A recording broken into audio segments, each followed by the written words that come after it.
about the Saviour complex. It's a massive challenge for highly empathic people, and often it's an unconscious process that we may not be aware of that can cause us a whole raft of problems.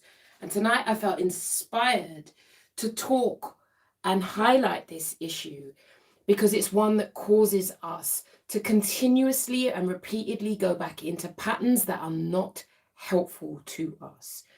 So the Saviour complex is about people, often empathic people, who have this need to rescue and save people. That's where that term, the Saviour complex, come from. And often we do that at our own expense. So we end up going above and beyond for people, taking on their problems, making them our own.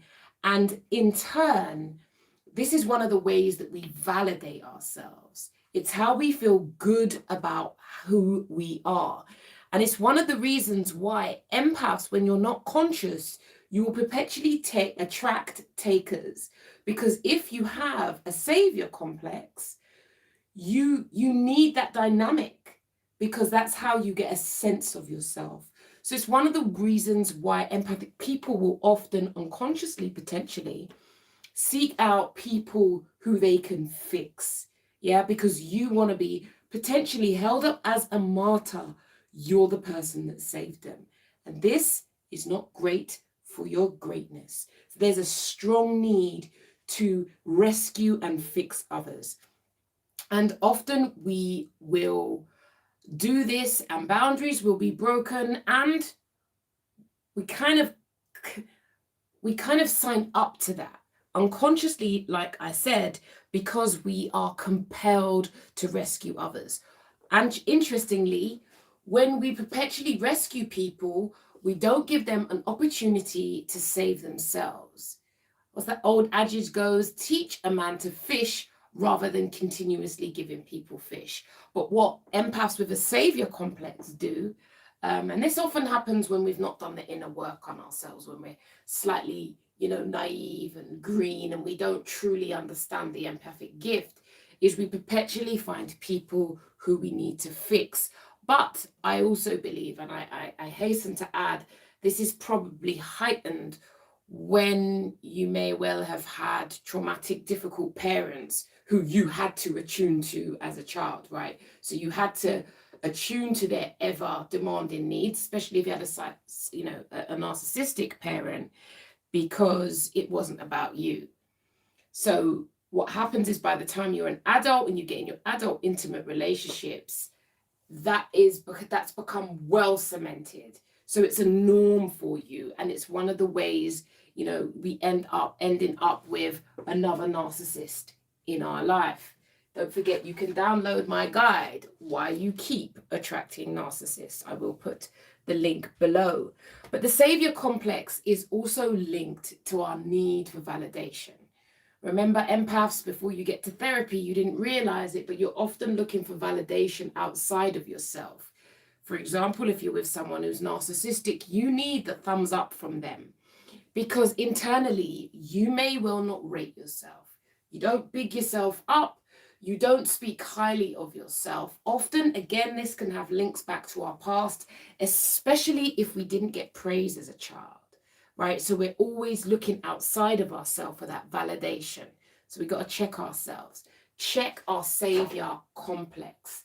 And like I said, we will, if you are one of these people who perpetually are baffled, why do I keep attracting narcissists? Why do I keep, ending up in these relationships where I give my all and I don't get back in return?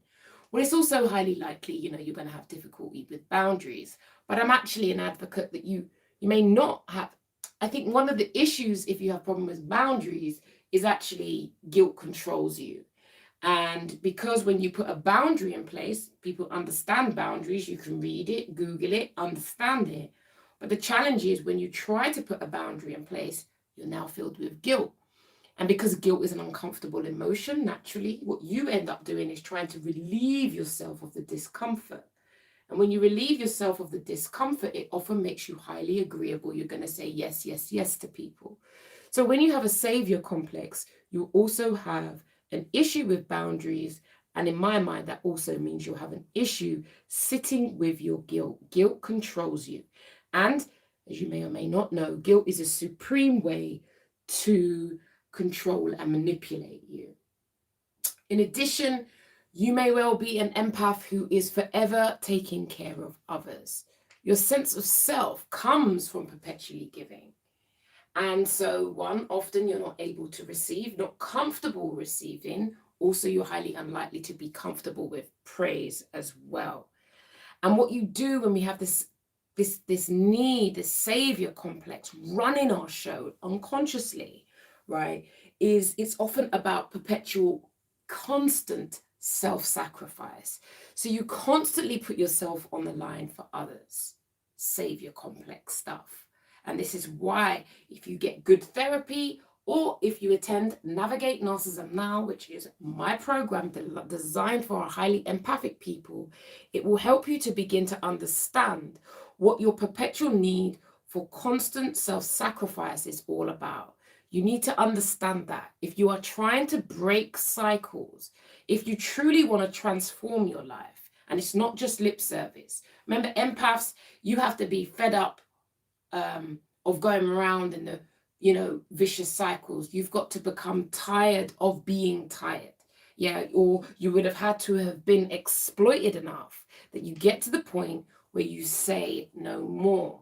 If you have any questions about the savior complex, feel free to post them in the comments below, because I'm passionate about helping empaths become conscious of these uncomfortable factors, right? Empaths, we're not going to wave it around like a badge of honor. I've got a savior complex. But like I said, often this is a factor that drives our behavior. And the more conscious you become of that, is the more that you can begin to observe rather than perpetually reacting to situations. One of our issues is, especially this is a part of the savior complex, is we can't sit with other people's discomfort. We can't sit with their pain. And because of that, we feel this urgent need to then start to remedy, to rescue, to soothe. And in doing so unconsciously, we don't empower people to begin to find their own solutions. And this is one of the many ways that we create, potentially consciously or unconsciously, dependency from others. They soon become dependent. They may also start to develop an entitlement as well. So they start to expect that you will save them. Because you may notice that some of the people, when they are creating problems, their own problems, they don't need you. But it's only when they need a solution that they start to, when the problems get too much, that's when they're on your phone. If you know what I'm talking about, do let your girl Key know. I just saw a question come up. I will come back to you on that. If I had my other phone, can I see it here? Click that button, top chat. There we go. What's the difference between helping and self-sacrifice? Penny, brilliant question. Self-sacrifice is when you begin to feel resentment and bitterness. One of the ways are, if I've overdone it, I'll notice I'll get angry and I'm annoyed. That's always an alarm bell to me. So if I've done X, Y, Z for someone and I'm disappointed, I'm angry or annoyed, because I do self-inquiring questions, I will start to ask myself, Key, what was your expectation? Check your expectations, because you may have done a good deed, but often intertwined with that is some expectation of reciprocity. So really good question there, Penny. Do keep them coming. The difference is if you are perpetually self-sacrificing. So what I'm talking about here is a pattern that keeps showing up in your life. You begin to get fed up with your own self and you continuously attract people who take from you. So like I said, when we have this savior complex, there's this urgency. Someone tells you the problem, or for example, like if you're dealing with a narcissistic person and you have an instant desire to remedy their pain, you now start to find the solutions for them. And in such sense, what we unconsciously do is we create dependency And if you keep that up, that will create entitlement. And if you decide that you're not able to give, they'll start to build resentment towards you. Very interesting, isn't it? And this is one of the ways that our kindness can be taken for weakness. And this is why I fundamentally believe, I preach this on Navigate Narcissism Now, that we have to become guardians of our empathy. Empathy is a gift that is worthy of protection. And if you don't learn to protect it, you will be exploited, and people will perpetually take your kindness for weakness. We have to learn this. And one of the ways empathic people will soon start to work out if they've gone above and beyond is when the resentment kicks in. When you start to feel like people are taking advantage, or you feel like there's no space left for yourself. You wake up one day, you don't know who you are anymore. Often that can be about perpetual people pleasing. You say yes all the time, and in turn, you end up losing yourself. Yeah, so we've got to pay attention to that. In addition, when we also have the Saviour complex, we don't believe that that person, we're not conscious of this, but we don't believe that that person can find solutions to their issues. And as such, we end up disempowering them. So what do we teach? Like I said, that's where the dependency comes in. That's where the entitlement kicks in. And it's also, the Saviour complex can be a feature of codependent relationships. This is where two people come together and your identity and self-worth is intertwined with that individual. It's also a bit like when you become enmeshed with somebody. Enmeshment is never healthy. It's where you end up losing yourself. This is why we have to be careful of the Saviour complex. A lot of us empaths are not conscious of this, but it often can govern our behavior, and one of the ways that we perpetually end up in these one-way relationships. You got to check yourselves, empaths. And like I said before, this need in us will result in us perpetually attracting those relationships with takers. If we have an unconscious Saviour complex, we will often attract the takers, because we can't say no.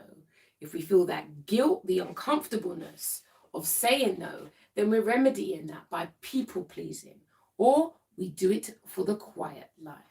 But like I said, when we have this Saviour complex, it will often lead to self-neglect, and you'll become stunted in your own life. Your own potential will not have the space to manifest because you're perpetually consumed with saving other people. And time will go by, and often, if you're not careful, you may end up perpetually going from one-way relationship to one-way relationship. And this may not just be in your intimate life. Like I said before, if you've been raised by narcissistic parents and you didn't receive safe, consistent love, it can be also another factor that fuels our desire to continuously find people to save. Ultimately, as I often say, the only person that you can save is yourself. But when we're not clear about our empathic gifts, when we don't understand empathy and we just give it away indiscriminately, or unconsciously, we perpetually attract people who become projects for us, where we fall in love with their potential and think that if we go above and beyond, they'll have the greatest regard for us, that they'll see our worth and their value. Yeah, that's often our unresolved childhood issues. So if you want to move forward, it benefits you to look back, to learn, to understand how your past, or for many of us empaths have been traumatized, is impacting on your present, so that you can begin to free yourself.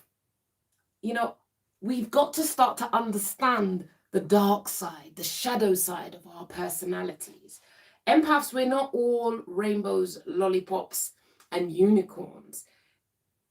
Narcissists, very tricky people, but we have our own complexities too.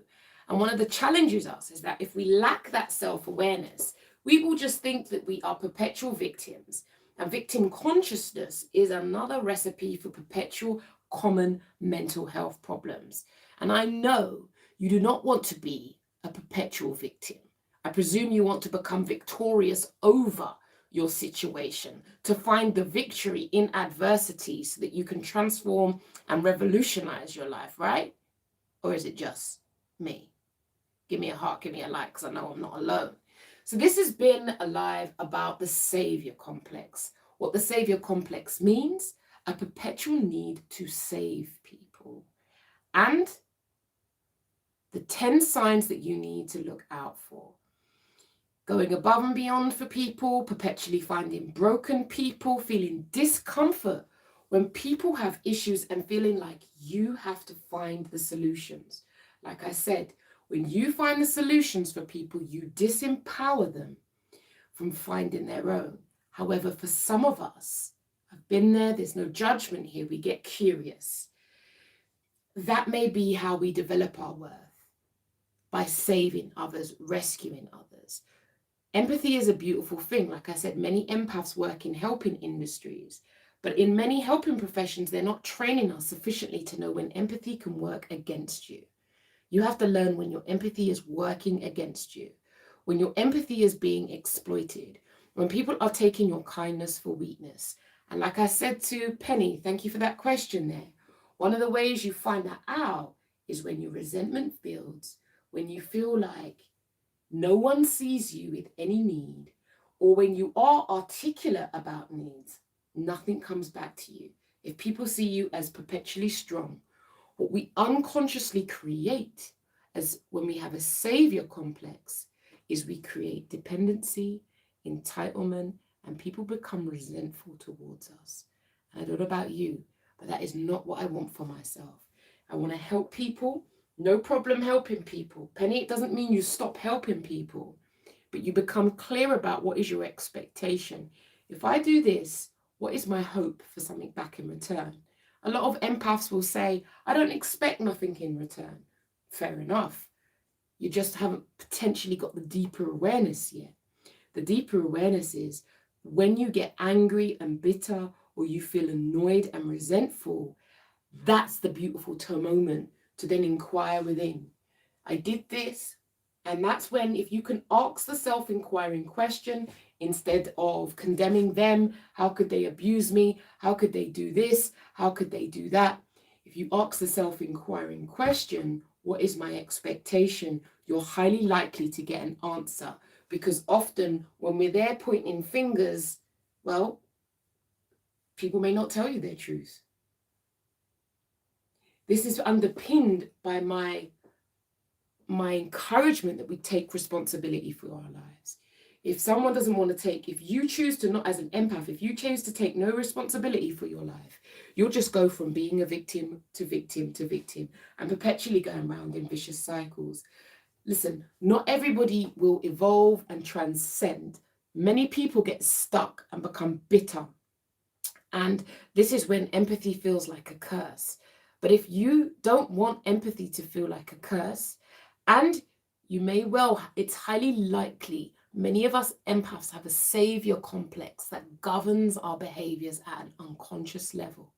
The more you can get real with yourself, have the difficult conversations, look within, potentially think about investing in therapy, group programs, Navigate Narcissism Now.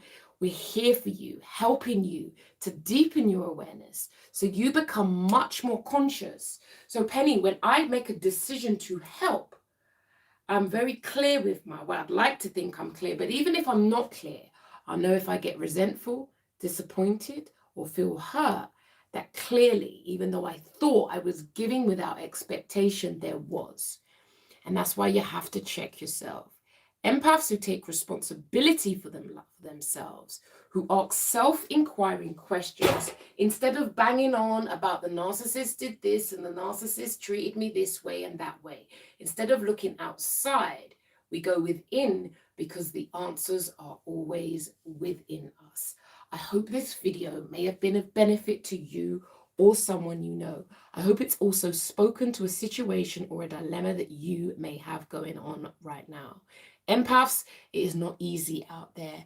And we grow up often in societies that continuously program us to just give, give, give. It's a good thing to give. But giving without boundaries is not great for us. However, if you have a savior complex running your show, then you need to become conscious of that. And the skill is beginning to observe and take no action. Observe your desire. Observe your need to go to rescue and be still. Be still.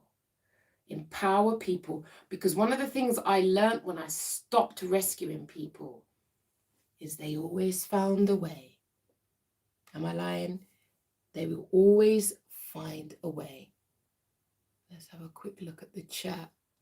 Thank you so much for this. This was helpful. Penny, you're most welcome. Like I said, if you've got any questions or queries, feel free, put another question below, inbox me.